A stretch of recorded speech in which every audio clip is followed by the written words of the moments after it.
नमस्कार। शब्दकोश के जन सरोकार में आपका स्वागत है।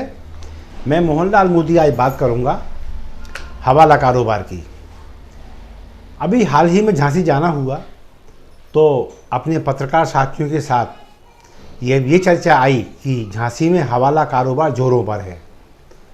तो फिर एक मन हुआ कि टटोला जाए और वास्तविकता क्या है ये मालूम की जाए।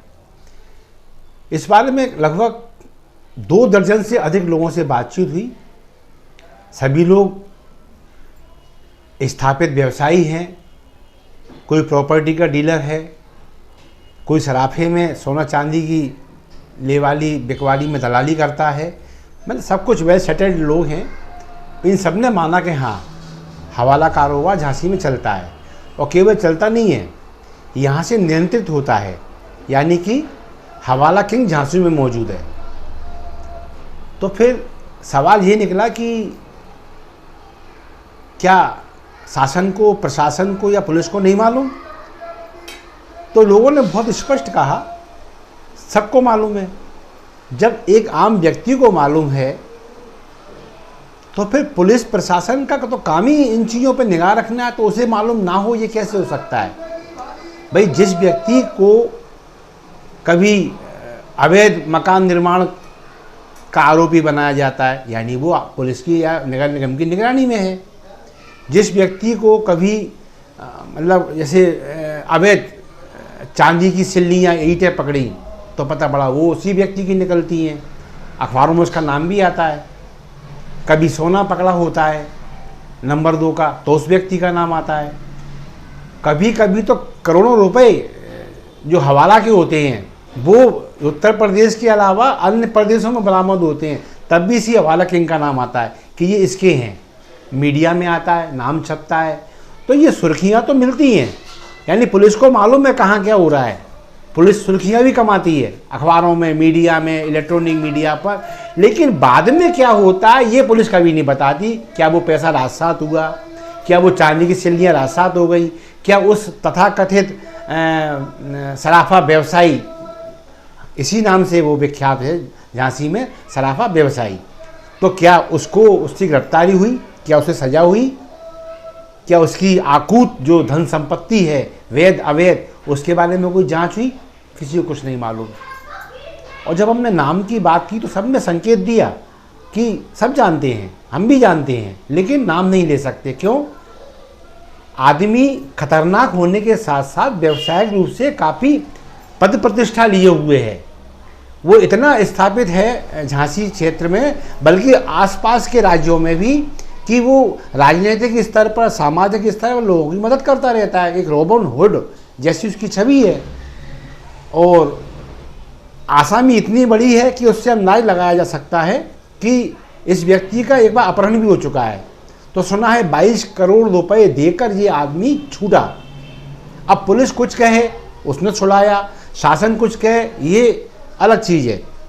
और हम ये दावा नहीं करते कि जो सूचना आई है वो 100% सही है, लेकिन अधिकांश लोगों की धारणा यही है कि इस हवाला किंग को सब लोग जानते हैं।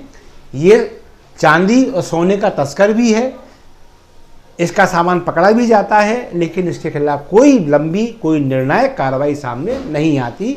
यही कारण है कि ये व्यक्ति बचा हुआ है। अब सवाल आता है कि ये कौन कौन सा हवाला करता है। तो जानकारी में आया है यहाँ हर प्रकार का हवाला सुलभ है। पहला, सोने चांदी का। कोई सोने चांदी की डिलीवरी यदि होती है और उसका कुछ भुगतान ब्लैक मनी में होना है तो ये सराफा व्यवसायी, ये हवाला किंग, नंबर 2 की राशि जहाँ भी भुगतान करना हो, इसके एजेंट पूरे देशों में बैठे हुए हैं।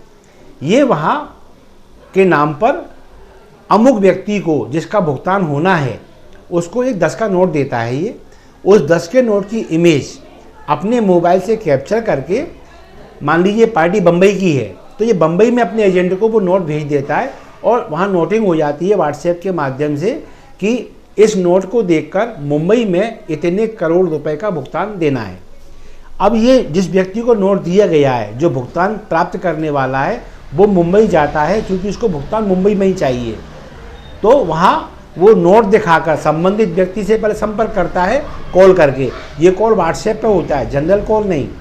जब वहाँ बातचीत होती है तो एक स्थान तय होता है, ये नोट जो इमेज कैप्चर करके व्हाट्सएप पे दिया गया था ये मिलाया जाता है कि हाँ ये वही नोट है, और फिर भुगतान संबंधित को दे दिया जाता है। दूसरा, तीसरा, चौथा या अन्य जो भुगतान का कहना चाहिए तरीका है वो ये है कि कोई प्रॉपर्टी है बिक रही है, किसी ने थोक में बर्तन खरीदे या थोक में कपड़ा आया है या थोक में अन्य कोई चीज़ आई है, तो उसका मान लीजिए कोई पार्ट ब्लैक मनी में भुगतान होना है। अब वो पार्टी ब्लैक मनी लेके अपने शहर जाने का जोखिम मोल नहीं ले सकती, क्योंकि बीच में लुटेरे मिल जाएं या शासकीय एजेंसियां मिल जाएं, पुलिस मिल जाए, तो फिर दिक्कत हो जाती है। तो हवाला इसी काम आता है। तो अमुक व्यक्ति को एक शुल्क लेकर ये लोग कैश यहीं पे ले लेते हैं। मान लीजिए कि सूरत की पार्टी को 1 करोड़ का भुगतान करना है, तो 1 करोड़ इस हवाला किंग के यहाँ, जो एक सराफा व्यवसायी भी है, उसके यहाँ जमा हो जाता है विथ शुल्क, और फिर उसको वही एक 10 का 20 का नोट जो भी देना है वो दे देते हैं। उसकी इमेज कैप्चर करके संबंधित शहर में एजेंट के पास भेज दी जाती है, और ये व्यक्ति उस नोट को लेके वहाँ पहुँचता है। फिर वही वीडियो कॉलिंग या ऑडियो कॉलिंग व्हाट्सएप के द्वारा। यहाँ ये बहुत खास बात पकड़ में आई है, जनरल कॉलिंग नहीं करते, व्हाट्सएप को कॉलिंग करते हैं, ऐसा माना जाता है। ये पकड़ में देरी से आता है, तो वो आदमी वहाँ कॉल करता है कि भाई मैं आ गया हूँ और मुझे यहाँ पैसा चाहिए, तो वो एक नियत स्थान पे बुला लेते हैं, नोट को मिलान करते हैं कि हाँ व्हाट्सएप पे जो आया है और ये नोट जो आया है उसके दोनों के सीरियल नंबर एक ही हैं, यानी इसी व्यक्ति को 1 करोड़ का भुगतान करना है, उसको वो भुगतान हो जाता है। इस प्रकार की भुगतान सुविधाएं इस हवाला किंग के द्वारा पूरे भारत में प्राप्त हैं। ये झांसी में बैठा हवाला किंग, इसलिए इसको किंग कहा जा रहा है। ये पूरे भारत के विविध प्रांतों में बड़े बड़े महानगरों से लेकर छोटे छोटे नगरों तक हवाला की सुविधाएं उपलब्ध कराता है। सब इसका नाम जानते हैं, लेकिन ये पकड़ा नहीं जाता।